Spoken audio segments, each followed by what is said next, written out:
So, is concept art dead in 2024? What hope do we have as artists? Is AI going to kill us?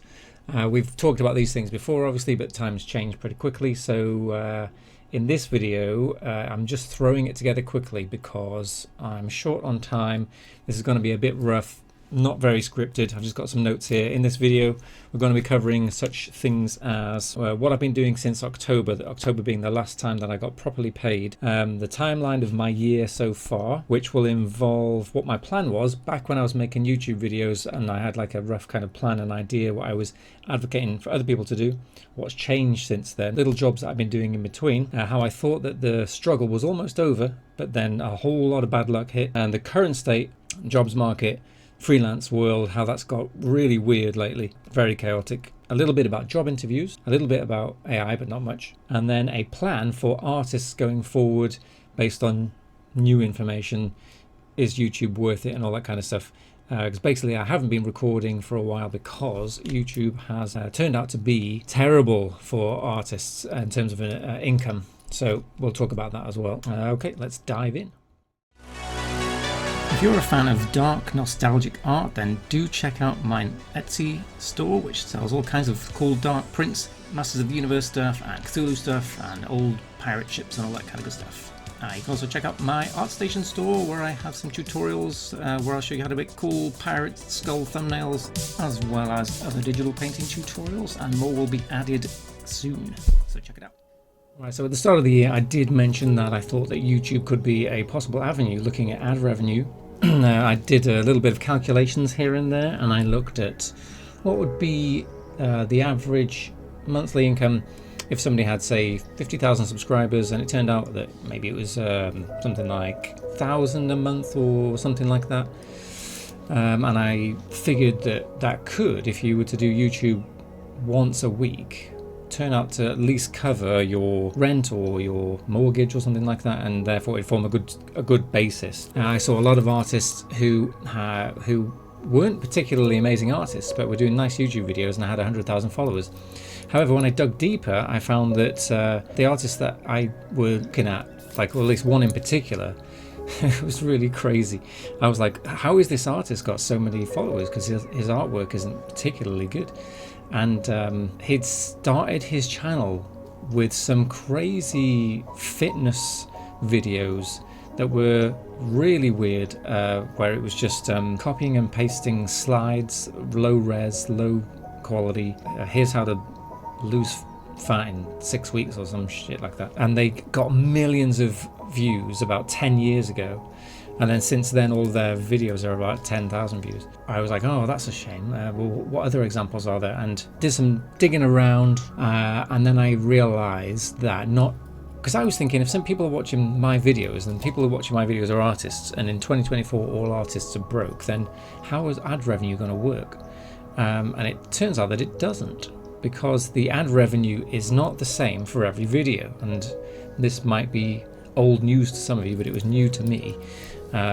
But it turns out that when you're calculating what kind of channel yields what kind of income, obviously if you're talking about finance and how to make money online, people watching those videos may have more money, so their ads are going to be give like a higher return. I can't remember what the term is for the ad spend figure. It was like cost CPM or something like that, the CPM value. And it turns out that art channels and animation channels are among the lowest. So I thought I wanted to just get monetized first and see what it was like. And I saw some people posting that their first monetization month was actually higher than they thought, and they made maybe close to $100. And I thought, that could be a good way, to start off. If you get close to $100, that could make it worth it. And then, because at the time I would have only had a few thousand subscribers, so if you extrapolate that out to 10,000, maybe it's a few $100, 50,000, maybe $1,000 and more dollars. And over a long-term projection, if you could get a cool channel and get 100,000 subscribers, maybe you could get like a few grand a month, just doing maybe 1 or 2 days of YouTube per week, maybe. No, that's not the case at all. And I spoke to an artist who has a decent YouTube channel. He probably has about 25,000 subscribers. Actually, no. It was an artist who had 100,000 subscribers, maybe even 200,000. And I hit him up and I was like, listen, man, could you just lay it out for me? You've got a lot of subscribers. Is that paying your bills, if you don't mind me asking? And he was like, no. Maybe 5 years ago it was. But YouTube's a different place now, and he was saying it's just not even worth making videos. And that really made me stop in my tracks, because I was putting a day per week of my time into these videos, and that's a day that I could make so a piece of art that I could upload, or I could make an art tutorial or something like that. And so basically the amount of money that I'm making on YouTube right now is so bad that I can't even be bothered filling in the ad revenue. There's a certain form you have to fill in to get the ad revenue money, and I can't be bothered because it's so bad. So forget about YouTube as an income, but YouTube as a self-promotion tool is far more useful if you want to do it that way. And I actually got a client through my YouTube videos, which is unusual, I will say. But so YouTube for self-promotion, yes. YouTube for ad revenue, no. So if you can leverage YouTube, which is actually a very valid way to go about doing things, then do that. But artists on YouTube, bad ad revenue. So let's move on. Okay, so story time. Let's fill in. Well, before I start, the reason why I'm talking about my story is not because I want to just indulge in my story, because I see myself as the canary in the coal mine, because my artwork, the level of my artwork is definitely good enough to be getting work. So if I'm not getting work, then there's probably some sort of issue there. I'm not the best, and I'm not mediocre, but I'm probably, I have the scale of like 1 to 10, and I reckon I'm about a 6.5, consistently 6.5. As the industry grows, I think I've managed to stay in that vein, and my prices that I charge reflect that. You know, I'm not charging massive rates, I'm not charging cheap rates. So I think I'm not so good that people who want to become professional artists are like, oh, I'll never get that, I may as well give up now. But I'm good enough that I think my skills are attainable. So let's go back to last October when I last worked. So I was just coming out of a long-term 1-year contract for a big AAA studio back in the tail end of the peak of post-COVID boom. And I was concerned, hopeful that I would get another one. I was hopeful that I would get like another 6 months or 3 months at least, or something, because in previous jobs with the company that I was working for, and I'm going to just not name any names because I got into trouble last time. So I worked for a company where I did a big chunk of like 2 months work, and then a little break, and then a big chunk of like 3 months work, and then a little break, and then a big chunk of a year. So life was sweet, and I just got married, and everything was just going fantastic, and I was just the happiest I've ever been, you know. So I bought a nice car. We were renting a really nice cottage in Wales, and then October came, and I hit up my employer, and I was like, so is there a chance of more work going forward? And the answer was not really. However, following that, there was a little bit of an offer for work that fell through, I think because of union issues or something like that. Then another little offer of work that I felt like was a bit outside of my ideal industry. So it wasn't in the games industry, it wasn't in the film industry, and I was like, no, I'm gonna wait until something big comes along. And that was the last time that I heard from them in terms of work. And that was like November of last year. And then of course December comes, and December's, if you're already working, December's usually a bit busy. But given the circumstances, December was pretty dead. So I had a really crap Christmas full of doubt and all that kind of stuff. Then January came. January is always dead. February is always dead. And around about that time, my wife had been training up to that point for about 2 years to get into game development. And she was finally ready. Her skills were finally ready to start applying for junior positions. And there were no junior positions. There were no positions for developers at all, really. So that was this massive blow of depression for her and for me. We had, well, I had like a tiny little job here, a tiny little job there, and then another tiny little job. They were all just very small, like 3 days of work or 4 days of work or something like that. There was just trickling through. Meanwhile, I'm paying like something like $2,000 a month in bills. Shortly after that, my wife became really ill and couldn't do any work at all. So then we had to move back in with my mother to save money. And we've been here since about February, March.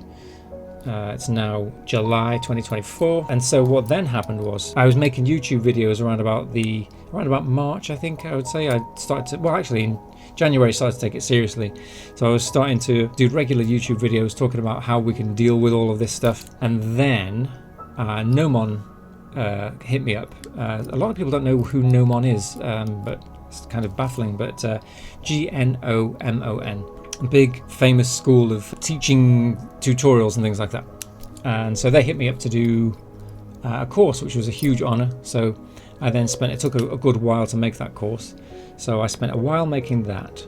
So took some time off. Actually, I continued, I think, to do a few YouTube videos during that. So I was doing a hell of a lot of recording and editing. That was keeping things going. I also, through one of those videos, picked up a indie client who was just literally one person who wanted to make their own video game. She hired me to do 3 concept pieces. So that was some back-to-back work. And during that period, and this is what I really want to emphasize how crazy things are right now, I got hit up, and I've counted it up, about 12, 13, 14 times for work. I got hit up that many times for work. Not a single job came through. So there was a time, I had 2 referrals, which is huge. You know, if an artist gets hit up for work and they say, I'm too busy, but here's somebody I've worked with, that's huge. It's like a foot right in the door, and you go straight through, you bypass the queue, you go straight in. So the first one was a case of the client's client. They were bidding, I think they were bidding on a project, so it didn't come through. That client then hit me up 5 times, 4 more times, 5 in total, saying, are you available next week? Yes, I'm available. Then nothing. And that happened over and over again. 5 times. Are you available next week? Yes, nothing. Not for the same job, for 5 different jobs. And then another fellow artist gave me a referral, and that was taking a long time. And in the meantime, somebody else was coming along, and I was like, ooh, should I do that? Should I do that? So so here's the thing in our industry, which is crazy, is if you so much as blink in the wrong way, you're gone, you know. And so I had a client who they were waiting on their client to wrap things up, you know, which happens. And I was saying, I don't suppose you could let me know soon what's happening, because I've got these other clients waiting. I said that twice, I think. The second time I said it, they said, well, we'll see you for the next job then. It's because I don't know whether I was coming across as being too pestering or something like that. But they just, and I know this is the thing, because of the way that this industry works, I know that I will never hear from that client again, even though they ended with, you know, we'll call it a day for this one, and we'll see you for the next job. I'll never hear from that client again. And this is something that happens a lot, is you'll get hit up for work, or you'll hit somebody up for work, and they'll show some interest. And if it doesn't work out, they'll say, well, we've got your details on file. You will never hear from that client again. So I want to just put that out there so that you don't, like me, on the years that I've had this false hope of, well, at least that client, you know, and at least that client, and they're just gone. They're gone forever. So that's something just to bear in mind. You either get the client or you don't. And if you get the client and then you lose the client, which I've also had recently, where I said, oh, I hope to work with you again in the future sometime, and they said, oh no, we might still need you for this project. There's other things that still need doing. I never heard from them again. You never will. That's how it works. It's absolutely cutthroat. Not many people talk about this aspect of the business. People just there's too many artists for them to be caring about your feelings, you know. So I just had so many clients who hit me up for work and then just ghosted me. I had like a big YouTuber who I followed for years hit me up, and I was so like starstruck when they hit me up to do some work. And then I got back to them saying, so where are we with the project? You know, nothing. Ghosted. So that was my timeline from doing a little bit of no-one work early in the year, a little bit of this indie work, and then amongst that getting all these offers. Nothing came through, and now we're at where I'm at now, where I just finished a recent tutorial for my own for my ArtStation and stuff like that. So that took about 3 weeks, and so I have no work coming in whatsoever. So yeah, it's looking like a minimum wage year for me if I'm lucky. Let's take a minute to talk about job interviews, because in that time I had a job interview and it reminded me of a few pointers. You know, because usually as a concept artist, especially if you're more towards the senior, you kind of are a bit expecting that the job interview is going to be kind of relaxed, and they usually are pretty much. But here's a few things that I've learned in that time. The crazy thing is, like, every job requires something completely different, and what I always find is when you'll get hit up by their hiring people, they'll give you the gist of the job, you'll start thinking, oh okay, the job's like that. Then you'll have the actual interview and it'll be nothing like what they've just said, and you will have to try and figure out where your artwork fits into that job, and it rarely does, is the thing, unless you're lucky and you happen to, like, if your portfolio is full of, for example, tanks, all you do is design tanks, and you get hit up, you're not going to get necessarily hit up by a company that wants you to design castles. But if you're a concept artist, you will usually pick a sort of theme, and it's quite common that the job that you're going to be picked for has got very little to do with what you're used to. So you have to kind of start to, you know, figure that out, which is crazy, because if you were to expect to have a job interview go well in terms of matching your style, you'd have to be working on every single genre imaginable. And maybe that's possible over years if you wanted to really diversify. But I like to have a certain kind of niche that I work within, and as a result, pretty much every job interview that I have, I'm having to fit into that job. And so you have to kind of try to figure out how to tailor your work to that job, which can be a bit of a challenge. The other thing is, they always expect you to be playing video games, which I don't have time for, and I think most artists don't. I feel completely guilty, like I'm wasting my time if I play a video game. The main thing that I want to get across is you have to lie in job interviews. This is a crazy thing to say. You have to be dishonest in job interviews, or not completely dishonest. You can't say, yeah, I can totally do that, when you can't. That's not what I'm talking about. Is they will ask you what video game you've been playing recently. It's always the thing that comes up. What video games do you play? And there's a tendency to say I don't have time to play video games, and when I do, I play obscure video games that have very little to do with concept art. In that situation, you kind of just have to say, oh yeah, and think of whatever game that you've even been interested in the last few years. So if you don't have time to play video games, try to just at least watch some walkthroughs, so that you can at least report on some of those kind of games and those kind of genres. Yeah, you kind of have to fake that a little bit, because they want to, and they kind of, you know, they're going to say, what video games have you been playing? And if you're applying for a game that is a sci-fi shoot 'em up, but you've only been playing, I don't know, side scrollers or something, that with cute side scrollers or something, you're really not going to do yourself any favors if you say, well, to be honest, all I've been playing is cute Mario side scrollers for the last few years.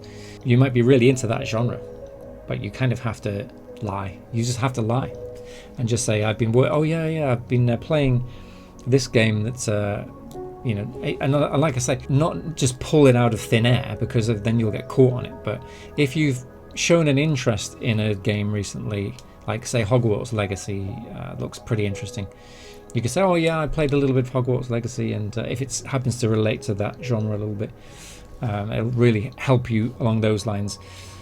And it's weird because in a way a job interview is just sort of like a test, like a minefield to see if you can answer the questions correctly as opposed to just be honest, which is crazy. So anyway, that's a little tip for the crazy world that is job interviews. What about the job market as a whole right now? It's currently pretty shit. It hasn't changed much. I've recently decided, so I was in that situation, if you have seen my previous videos, of thinking, right, concept art is truly dead because there'll be no jobs for a couple of years, and then by the time the jobs come back, AI will come in and wipe us out. And then I started to see some AI start to emerge and progress, and I realized, hang on a minute, AI is doing illustration jobs. It's not doing concept art jobs. It started to dawn on me that the AI is probably not going to take concept art jobs for a long time. And that gave me hope that there would be more jobs available in the future. So I started to say to myself, well, maybe I should start polishing the concept art skills, keeping them going. Because at the same time, here's a big thing that happened recently was it was kind of announced by Feng Zhu alongside the art teacher, I don't know his full name, Timothy. If you know that guy, you know that guy? Timothy, it looks like his name is. And he's on LinkedIn often calling out artists for having a portfolio that just looks pretty but doesn't do anything for design. And Feng Zhu, I don't know whether he was the first to say it, but they were both screaming at the industry saying, God, nobody is designing anymore. It's just full of people working in Blender using kits that they downloaded. And like the other thing is, like, Feng Zhu was talking about the wages being pretty good and the need for work being pretty steady if you're really good at concept art, but you have to be doing design work. So I started to think, maybe I should just start looking at the job market again. And I'd had an interview, and so I thought, right, I'm just going to start applying for every job that I can. Because financially right now life is so desperate for me and my wife. I thought I'll do that. There was nothing. I follow gamejobs.co.uk, I think it is, where I get a regular weekly email. There's usually about 5 concept art jobs. They all wanted, and this is the state that we're going back to now. We're going back to the 2017 era of concept art, where the jobs want you to do everything. They want you to do characters, vehicles, environments, props. So I started to see job adverts along those lines. So I can do a few characters here and there. I've done some character work, but I'm not like a fully fledged anatomy, perfect clothing, drapery, accessories. I'm not that kind of artist. So I had to ditch all of those, and then I looked on LinkedIn, there was nothing. I looked on ArtStation. If you go down to remote jobs, there's about literally 4 or 5 jobs on the planet. So that's how things were back in 2017, which is what back then I was considering giving up concept art, because I was like, this is a ridiculous career to get into if there are just no jobs around. So that was the state of the jobs back then. It's come back like that, except there's probably fewer jobs now. So the state of the job market, if you ever wanted a full-time job, is absolutely terrible right now. So the only thing that's keeping me alive is the idea that freelance could at least give you something along the way.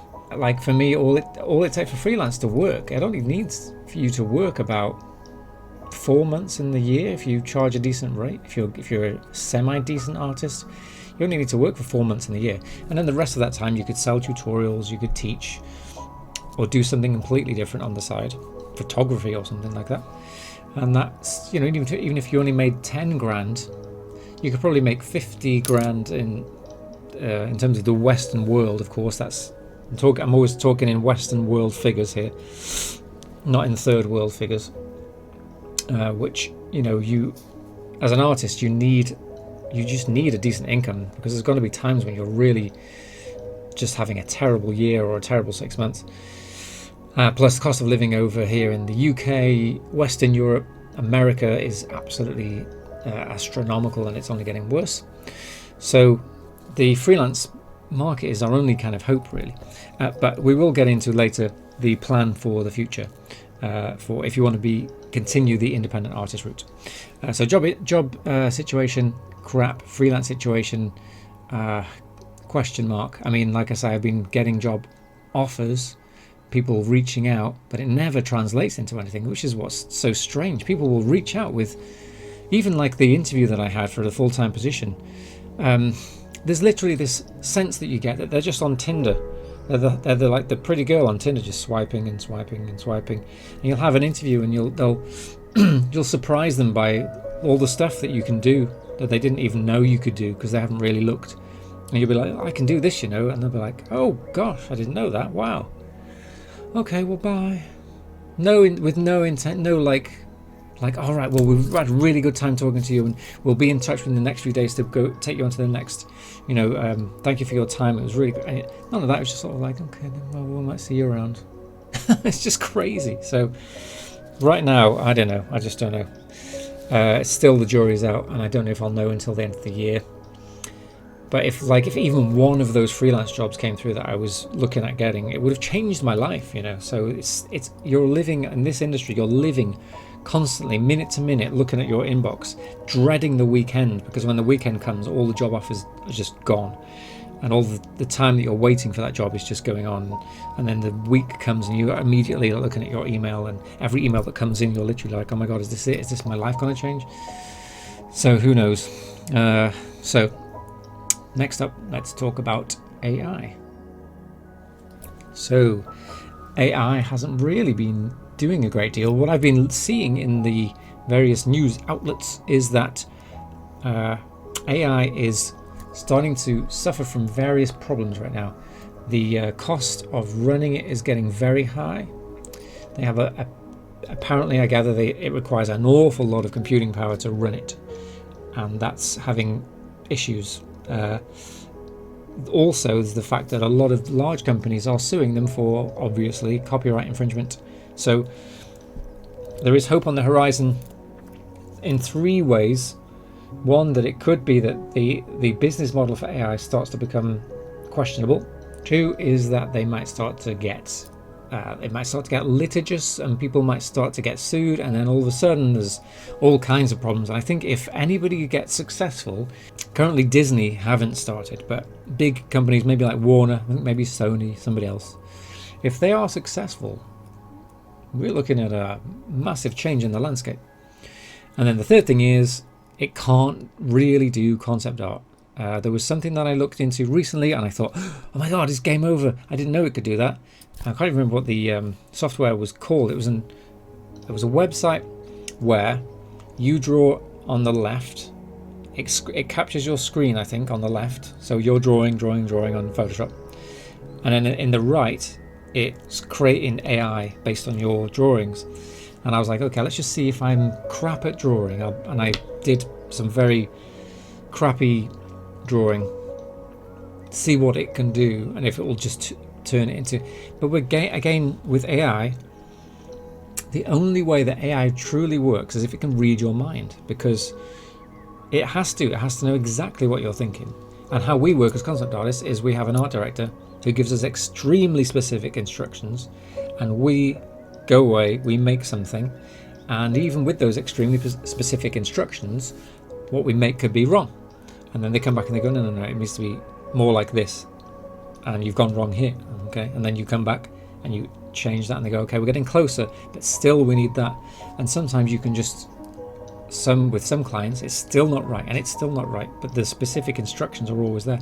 With AI, it just hasn't got a clue, and it goes wildly off tangents, and I've just seen loads of stories of people saying it's just crap. Concept artist Craig Mullins talking about how it just can't handle instructions, it doesn't understand feedback.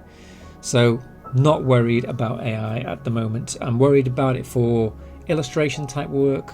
I think that is definitely going to go. If somebody says, look, we need an illustration of a werewolf, bam, done, and it's going to be used in the ideation phase for movies. It is being used.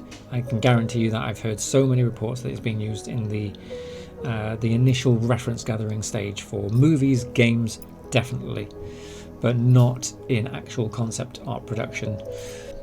Just quickly, this is an afterthought. As I was going over this, I had a few thoughts. One is, it is sort of being used in production, however it's supplemental. What I do know is that artists are using the likes of Midjourney to generate perhaps a little piece, which I think is, the bottom line with AI, I guess, is that it's art theft. So we have to be very careful with our morals when using it. I've used it to generate trees before, for example, because I could not find the exact tree shape or tree trunk that I wanted. So I just generated some trees, and then I cut the trees out and I put them in. I think that is morally, it's on the fence, I guess, because it's what Midjourney is trained on. That's the question. I'm not taking other people's art and filtering it through and, stealing art and saying I'm posting it and saying this is mine. So it's being used to cut a few corners, because sometimes, you need reference. If you're using photo bashing, you need to get some photographs, and if you can't find the right one, it's quite easy to get a photograph of something generic from Midjourney. So I think it's being used that way. How I think it will be used in the industry in the future is that, this is my projection for the future, is there will be promptists. This is me thinking on the fly. There will be promptists taking direction from the art directors, and they will generate an image that will get passed over to the concept artists, who will mess around with the image to make it exact to fit the brief. Then eventually that will evolve where that position will become one, and basically you will have not promptists taking your jobs. In fact, nobody like that will take your jobs, I don't think. I think it will be concept artists themselves, if AI continues, that will be forced to use it in the studio setting. They'll be told, right, we need something that is just massive in scope. Then again, they might just use that for generating the initial idea, and the concept artist will go away and build, because the problem is you can't rely on AI to just come up with specific direction. So they will probably have a basic idea from AI and have the concept artists recreate that scene, but with changes. You see, so the concept artist will be using the prompts and the image generation tools within their workflow. That's how I think it's going to go forward. I don't think we are going to be replaced by promptists, because they do not know how to take direction. End of story. So that's just my little 2 cents on where I think we're specifically at with AI in the current situation and going forward. Yet. So I think we can breathe there, and I guess going forward, hope that the jobs come back and hope that more work becomes available or something like that. That is really all we can hope for. But the final part of this video, I'm going to talk about what you could do as an independent artist with the most up-to-date information and ideas that I have about that and business models for artists and that kind of thing. Okay, finally, and potentially the most important part, is how, as an artist, if you decide, well, client work isn't really going to cut it and full-time job isn't really going to cut it, how am I supposed to survive? Well, that's I think how a lot of us are going to have to be thinking going forward. And I find myself between client work going straight back to this same question. The answer is usually pretty much the same over the few years that I've been pondering it. And so, what do we have to do? I look to artists who are really successful at being indie artists. So I look to Loish. For those of you who don't know, Loish, look her up. Now, she is the epitome of the successful independent artist. She has, let's just do some maths for a second here. So Loish on Patreon has 2 tiers, $5 a month and $10 a month.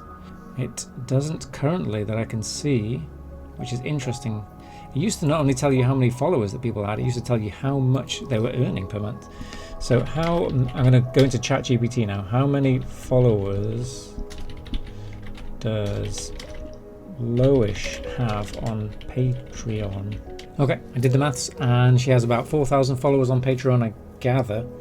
And if you say that she's got 2 tiers, 5 and 10, and we average that in the middle, let's say 7.5, then she's making roughly $250,000 per year just from her Patreon, which is absolutely insane. So about 30 grand a month ish. And yeah, so, and God knows what else she's got going, client work on the side, and so, you know, that could easily go up to 300 to God knows how much, 350 a year or something like that. So anyway, just all that to say, that is a very successful person, very successful business model. I don't know whether she set out intentionally to do that. I'd love to know. I'm going to have to interview her someday to find the answer to those questions. But suffice to say, you have somebody who's an artist and is earning a killing from having a very big audience. So as artists, we need to think, okay, if I get good at art, what's my end goal? So many people, and I mentioned this in previous videos, so many people are just like thinking that a job is their end goal. And it's absolutely dangerous to do that, because it's the art world. There's never been a good amount of jobs in this industry, or any art industry. Or, you know, let's just look at the days when Disney was in its younger days and it was employing lots of people, but the competition is extremely high, you know, so you may have lots of art jobs, but way more artists trying to get in.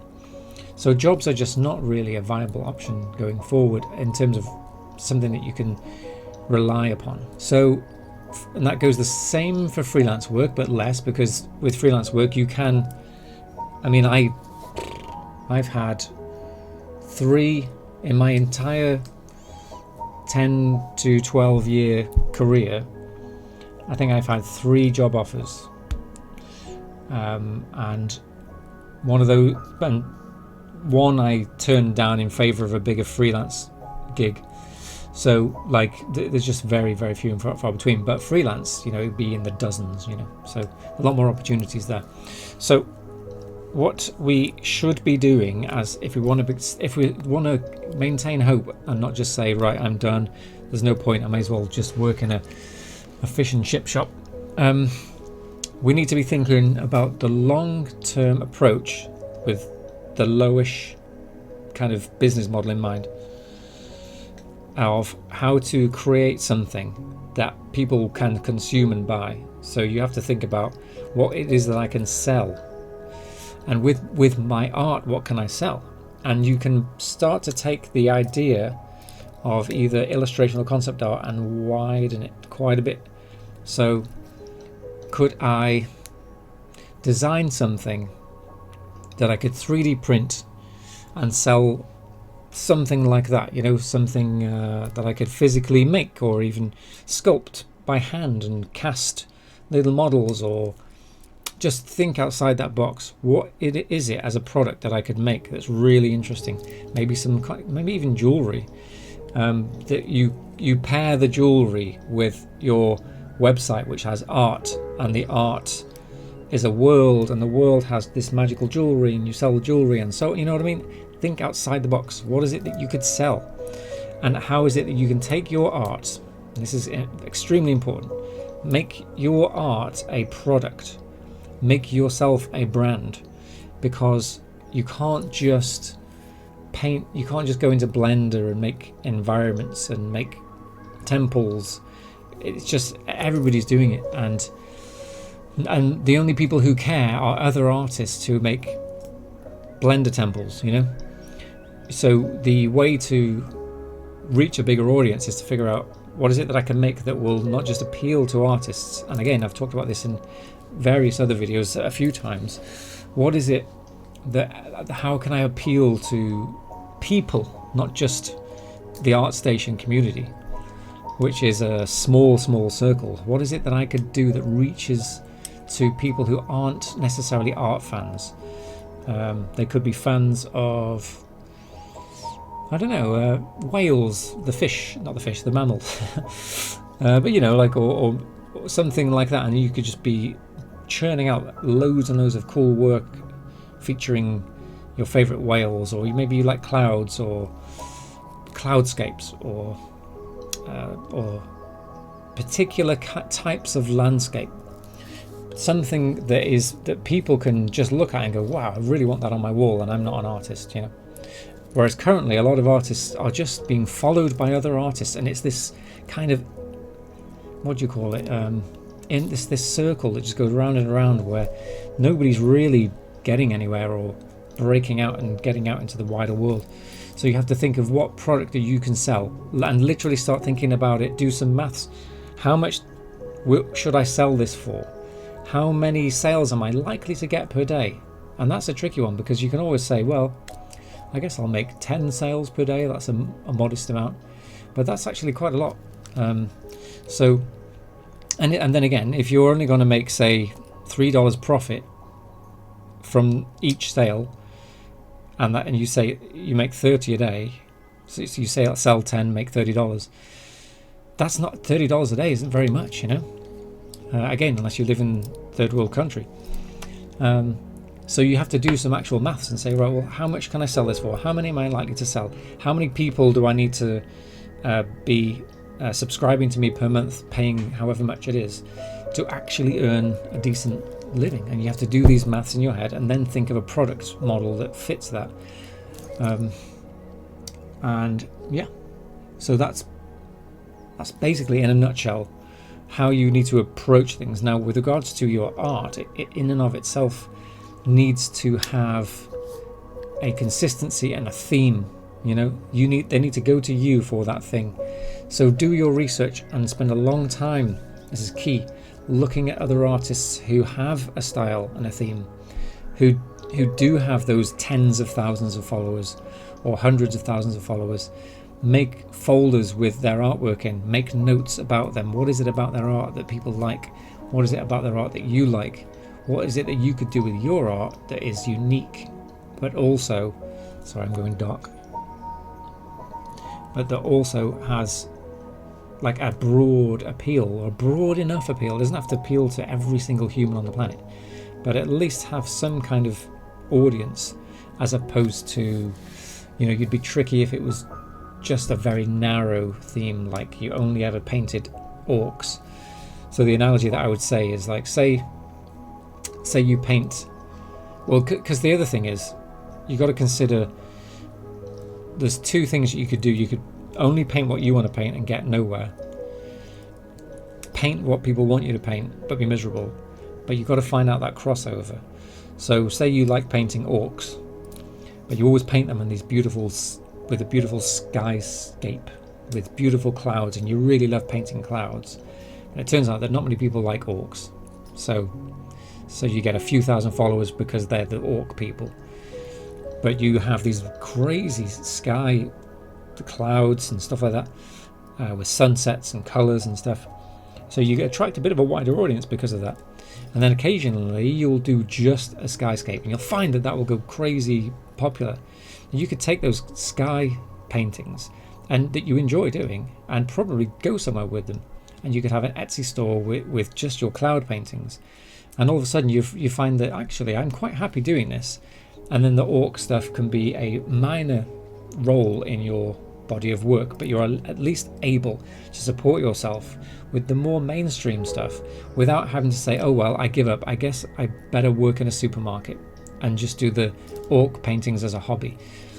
It's better to sort of think commercially and work back than to think, well, I better just give up and just get a regular job, because in that regular job, that is where your soul will be destroyed. Think about all these things. Think about how you as an independent artist can make your way and see it as a long-term thing, see it as a plan. Look at the other artists, think about how you can fit in, think about what it is that you could probably do day in, day out, that people will enjoy, where you can build up a social media following and be working at it for weeks and months and years and building it until eventually it's this big thing and you're selling lots of different products and lots of different things, and instead of relying on jobs and freelance. Okay, that's about all I have time for. So yeah, I haven't been making many YouTube videos, and I probably won't be making many going forwards, to be honest, because I just don't have the time.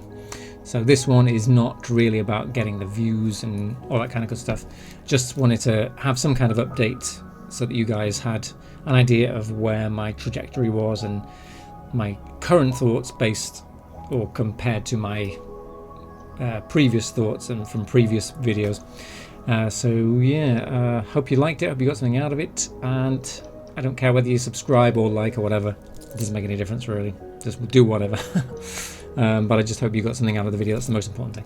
So yeah, maybe I'll see you for another one at some point. If I have any good news, I'll report it. If I have any bad news, I'll report it and keep you guys up to date. So yeah, good luck and take care, and hit me up with any questions.